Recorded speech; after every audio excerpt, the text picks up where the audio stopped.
kanalet janë të mbyllura, janë të mbushura dhe ato nuk ka kusht i hap, sepse parat për mirëmbajtjen e tyre vidhen dhe vetëm vidhen.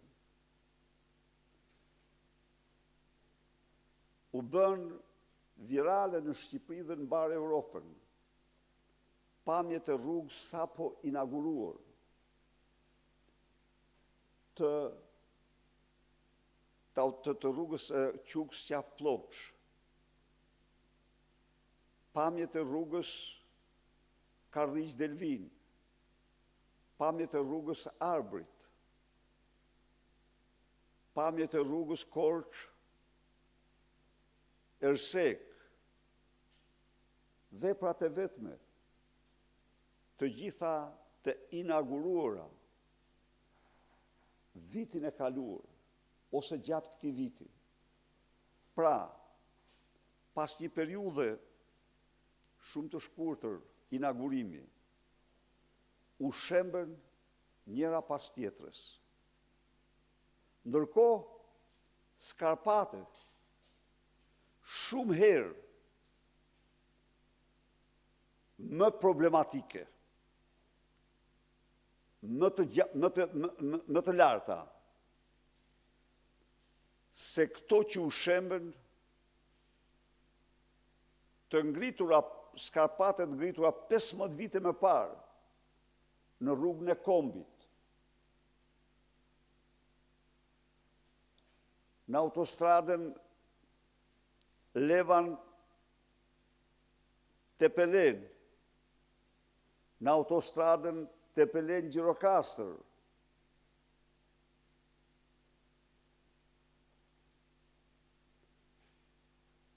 dhe në autostradat tjera të ndërtuara,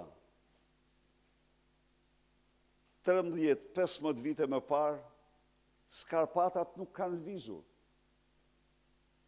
Nuk kanë lëvizur. Ndonë se ato rrugë janë ndërtuar me një çmim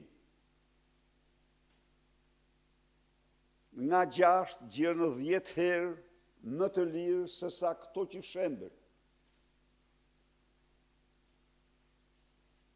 I vjedhje të mërshme, e pa imagjinueshme, sepse ndonse është shpenzuar 6 fishi, 8 fishi, 10 fishi si pas rrugës, në ndërtim në kilometrit të 1 kilometri, skarpatat janë lanë që të shkasin, asnjë lloj përforcimi.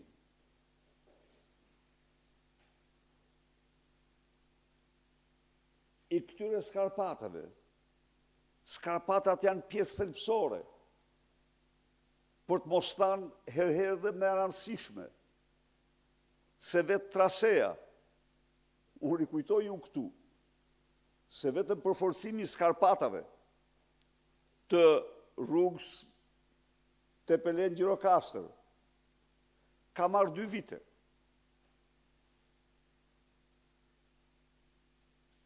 E cila gjeologjikisht konsiderohet pjesa më e shkitshme, më shkrift, më shkitshme. Po ato s'kan lëvizur, sepse paratë e takspaguesve nuk janë vjedhur. Paratë e takspaguesve janë përdor për përforcimin, morosjen dhe sigurimin e skarpateve.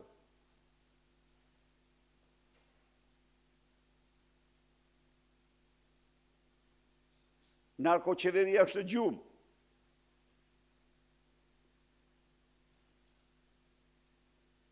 Ramaduro udhëton për hesapet veta personale. Dënoj me forcën më të madhe qëndrimin e papërgjegjshëm të qeverisë ndaj kësaj situate. Partia Demokratike, grupi i saj parlamentar, do të marrin të gjitha nismat për një mbështetje urgjente, për zhdëmtim të plot të gjithë pasojave të moteve, të cilat në rast se do ishte mirëmbajtur infrastruktura e kanaleve, ato nuk do ndodhin.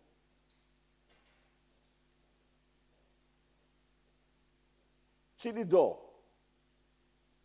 që kërkon të bëjë diferencën, të kuptoj më mirë çfarë u zhvillua, i sugjeroj të lexoj një status të profesor Artan Fuchs, duke u kthyer nga Gjakova. Profesori i nderuar, në statusin e tij përshkruan një vend krejt tjetër, një vend në cilin pavarësisht nga shtirat toka të kishin përmbytura,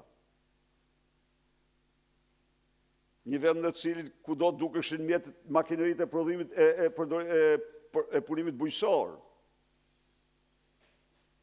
një vend në cilin nafta ishte me një shpim krejt tjetër nga Shqipëria, në cilin kanalet funksiononin. Pra, Kosova një shtet histori as 2 dekadash. Shqipëria shkon në 113 vjetorin e saj, e rënuar nga narkoshteti. E rënuar në mënyrë katastrofale. Të gjitha këto janë shprehje një rënimi. Së dyti,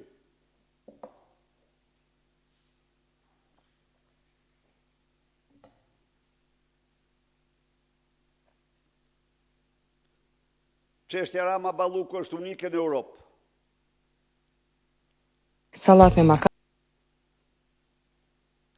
Unë u them shqiptarëve se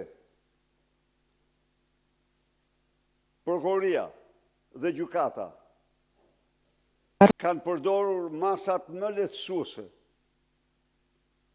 që mund të përdornin ndaj Lubi Ballukut dhe Edi Ramës. Së pari, është faktuar tani në mënyrë të pamohueshme se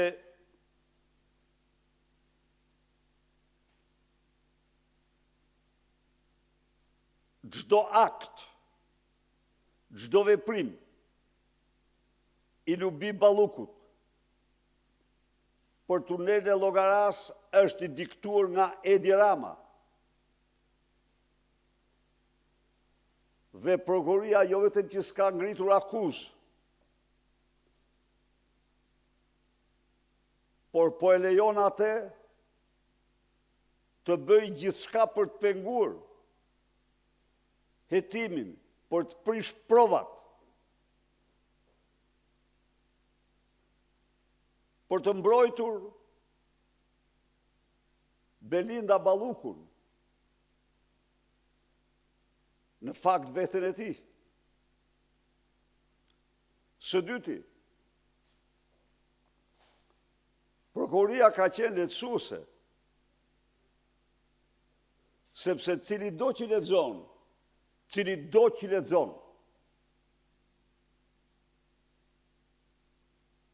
akuzën e saj, konstaton se kemi të bëjmë me një grup të strukturuar kriminal, keqbërës të poshtër, që janë sjellë me paratë e takspaguesve shqiptarë në mënyrën më banditeske, që kanë vjedhur dhe shpërdoruar me dhjetra qindra milion në bashkëpunim njëri me tjetrin, në bashkëpunim të ngushtë njëri me tjetrin. Dhe kjo nuk është një person, po këtu janë Lubia, disa drejtorë, disa punojës përgjegjës të prokurimeve, të gjithë së bashku.